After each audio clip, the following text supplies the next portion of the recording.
Jadi kita akan belajar tentang 3 pilar daripada sustainable development, yaitu untuk bab 2 ini. Kalau di bab 1 kita kan tadi bahasnya mengapa sih SDGs itu ada gitu kan. Tapi kalau ini kita akan bahas bagaimana cara berpikirnya gitu. Nah, ibaratkan aja kalian punya kursi gitu ya. Nah, kursi ini dia tuh punya 3 kaki gitu. Atau kita bisa bilang misalnya salah satu kakinya itu patah atau bahkan lebih pendek gini. Nah, atau mungkin pendeknya di sini. Nah, itu tuh artinya apa? Artinya kursi itu kan bisa aja dia tuh goyah atau nggak stabil. Nah, begitu pula dengan pembangunan gitu. Bahwa 3 pilar ini dia itu tidak bisa dipisahkan. Nah, lalu apa sih yang akan kita pelajarin kali ini? Nah, kita akan pelajarin tentang pilar pembangunan sosial. Nah, jadi pilar pembangunan sosial ini tuh tentang manusia. Nah, kalau kita ngomongin tentang sosial, artinya apa? Nah, artinya itu kan tentang manusia nih, tentang bahwa tujuannya itu adalah kita itu memastikan gitu ya, bahwa semua individu itu dapat hidup dengan layak, dengan sehat, aman, dan mereka itu memiliki kesempatan yang setara gitu. Nah, berarti dia fokusnya ke apa? Nah, jadi fokus utamanya dia adalah kepada kesejahteraan rakyat. Nah, jadi kesejahteraan rakyat, terus keadilan sosial gitu ya. Kenapa kok keadilan sosial? Ya seperti yang kita bawa gitu, bahwa semua orang itu berhak untuk memiliki kesempatan yang sama gitu ya.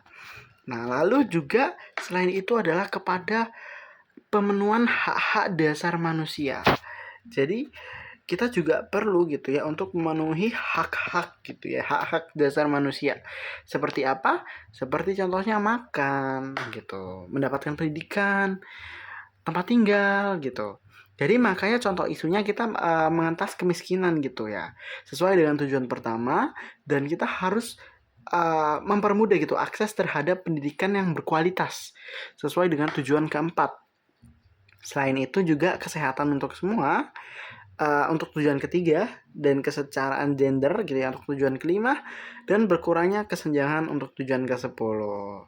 Nah, jadi kalau kita bisa bilang hubungan dengan 5P itu apa ini?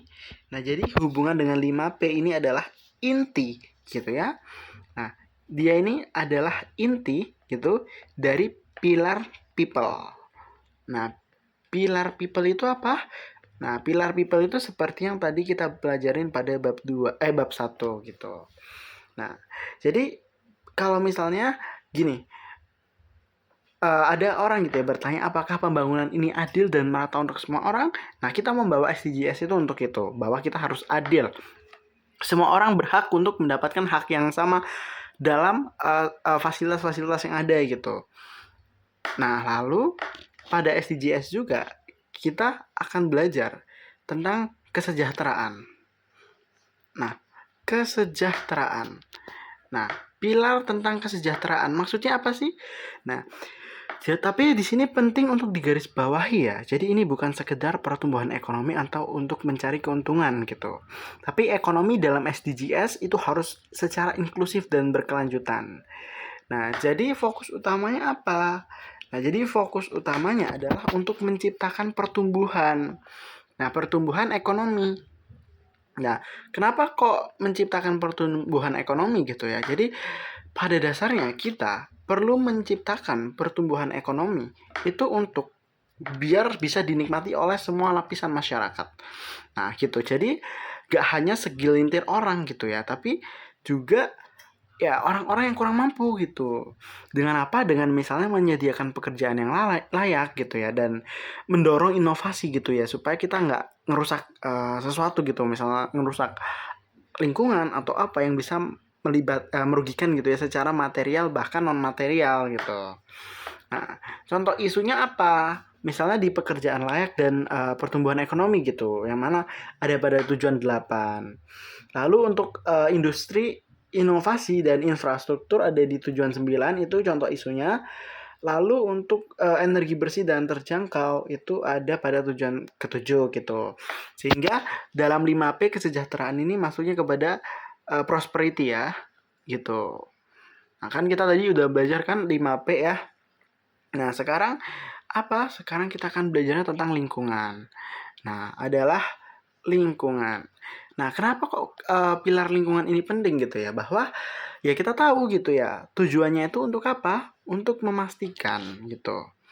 Jadi tujuan daripada pilar lingkungan itu untuk apa? Nah, yang pasti untuk memastikan.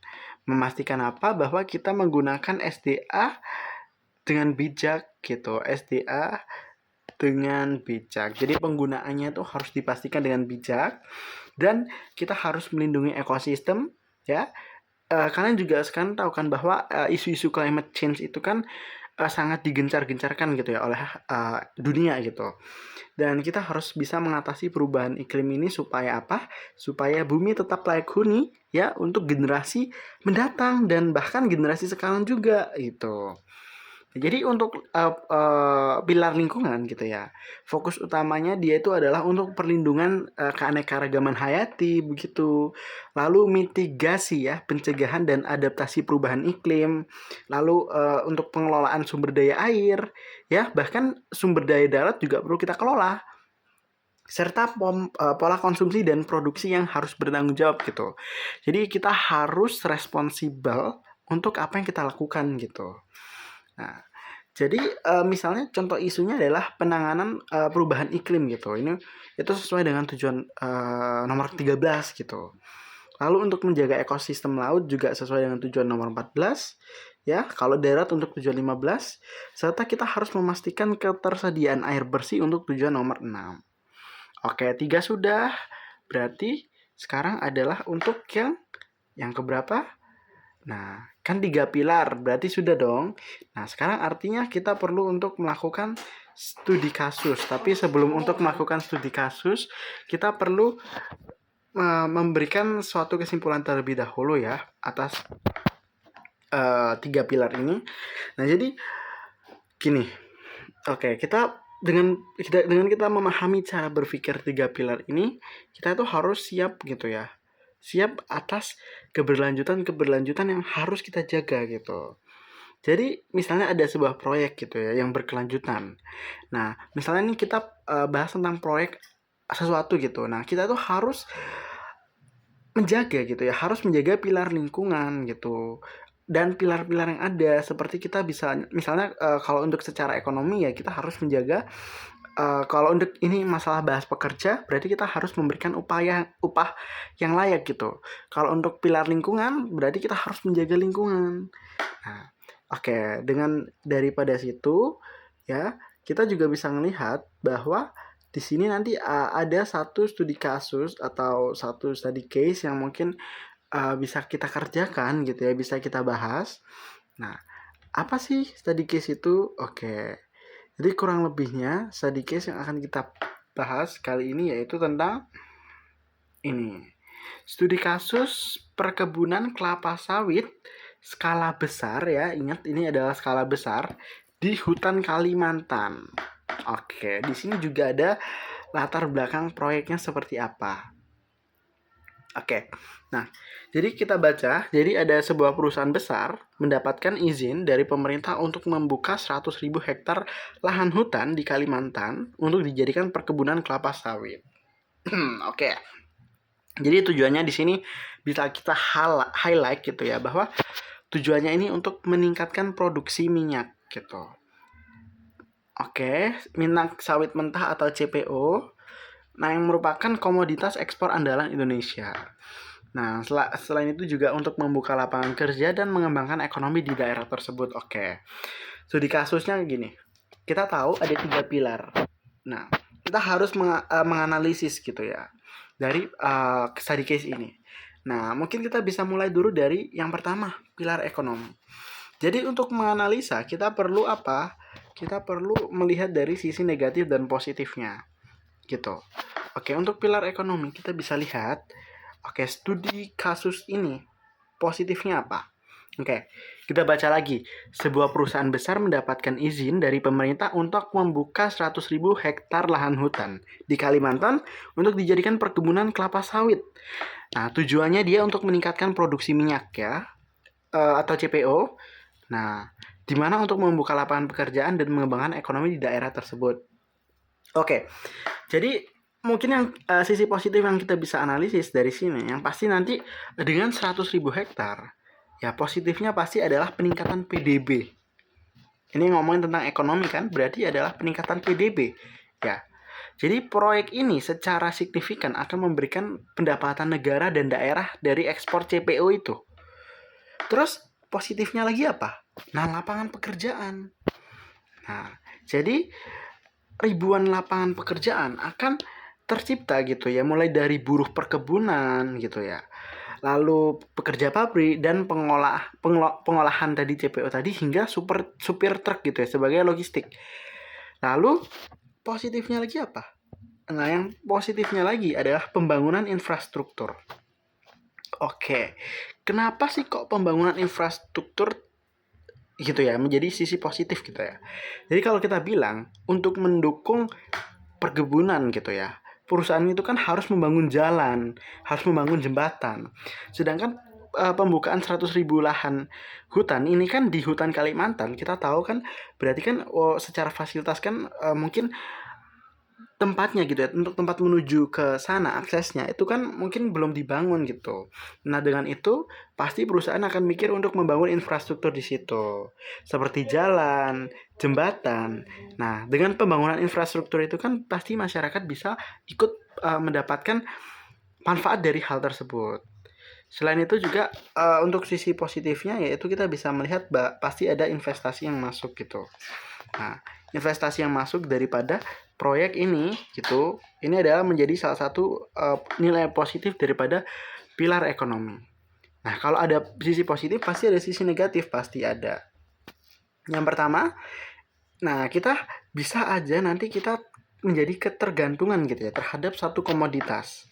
Nah, jadi ekonomi daerah itu bisa jadi sangat rentan gitu terhadap fluktuasi harga CPO di pasar global. Nah, selain itu juga apa?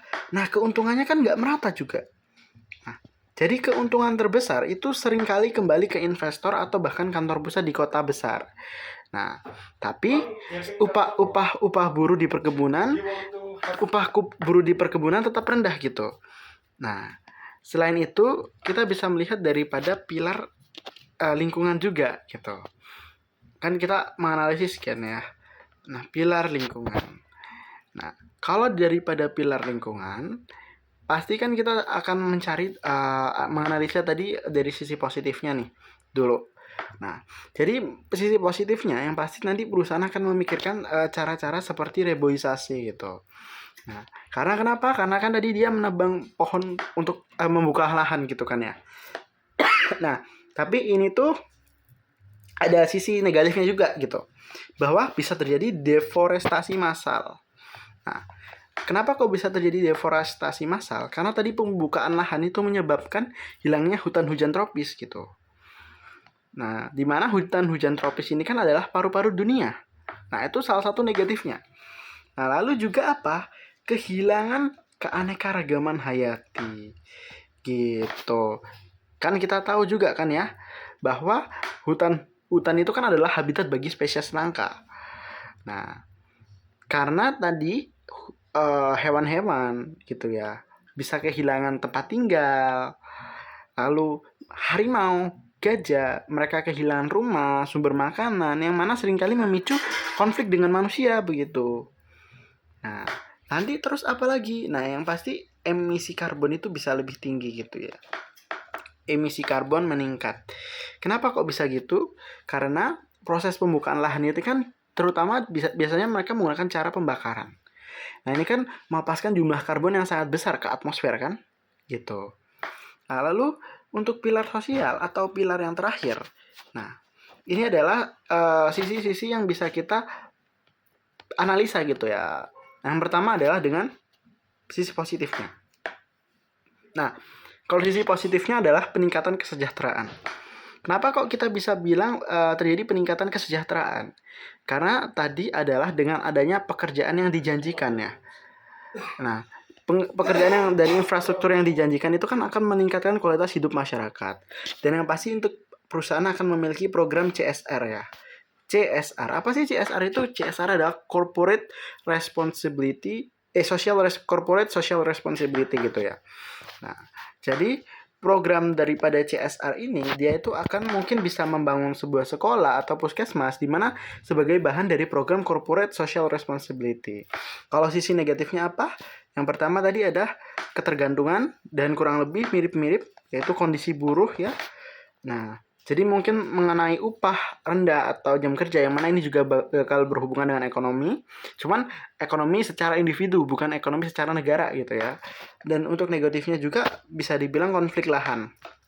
Nah, banyak kan pembukaan-pembukaan yang menjadikan kasus yang terjadi kasus-kasus konflik lahan gitu ya. Seringkali kan kayak lahan dibuka adalah wilayah adat masyarakat lokal gitu yang telah tinggal di sana secara turun-menurun. Nah, itu kan bisa memicu konflik sosial gitu, seperti penggusuran paksa, hilangnya budaya gitu. Kurang lebih seperti itu yang kita pelajari pada bab 2 ini. Oke, kita lanjut bab 3 selanjutnya.